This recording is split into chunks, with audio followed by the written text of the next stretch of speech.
To பிக்கி பெட் stop. Polo local number, Tiruchengode நம்பருங்க.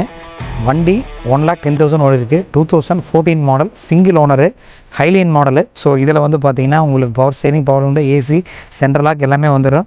Dual projector வந்துடும். 1,10,000 தான் ஓடி இருக்குது. ப்ராப்பர் கம்பெனி சர்வீஸ் ரெக்கார்டில் இருக்குது. பிராண்ட் நியூ டயர் போட்டிருக்காங்க. வண்டி ஃபஸ்ட் கிளாஸாக இருக்குது, மென்டி கண்டிஷனாக இருக்குது. கம்பெனி சர்வீஸ் ரெக்கார்டில் இருக்குங்க. ஸோ வண்டியோட லைஃப்பும் வந்து பார்த்திங்கன்னா நல்லாயிருக்கும். ஒரு up to 3 to 4 lakh kilometre வரை தாராளமாக ஓட்டலாம். உங்களுக்கு நல்ல பிராண்டிங்கான நல்ல கண்டிஷனில் வேணும்னா தாராளமாக இந்த வண்டியை நீங்கள் எடுக்கலாம். ஸோ இதுக்கு நாங்கள் எங்கள் சைடில் இருந்தும் செக்அப் பண்ணி எல்லா சர்வீஸ் ஹிஸ்ட்ரி வரையும் செக் பண்ணிட்டோம். அதே மாதிரி வண்டியோட சஸ்பென்ஷன் இது எல்லாமே நல்லா இருக்குது. ஸோ நாங்கள் வந்து வேலிடேட் பண்ணி தான் கொடுக்குறோம். உங்களுக்கு இந்த வண்டி பற்றி இன்ஃபர்மேஷன் வேணும், அதே மாதிரி வண்டியோட டீட்டெயில் வேணும் அப்படின்னா தாராளமாக கீழே வர நம்பருக்கு டிஎம் பண்ணுங்கள். ஃபர்தர் டீட்டெயிலுக்கு, ஃபர்தர் இன்ஃபர்மேஷனுக்கு நீங்கள் பிக்கி பெட் ஸ்டாப் பேஜை ஃபாலோ பண்ணுங்கள். தேங்க்யூ.